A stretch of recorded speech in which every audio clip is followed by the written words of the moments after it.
I decided to set up Purah Beeswax Candles about 2 years ago. I decided to use Welsh in my business for two reasons really. Firstly, it kind of reflects who I am. I'm born and raised in Wales. I've set up a business in Wales. Secondly, I'd say 70% of my customers are based in Wales, and I think it's only right that I use the language of the country that I sell to.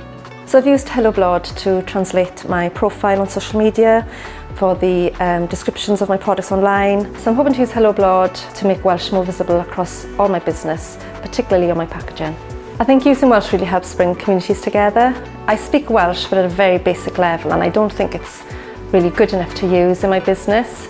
Helo Blod kind of fills that gap for me and does all my translation for me. It's free, it's fast, gwasanaeth gwych.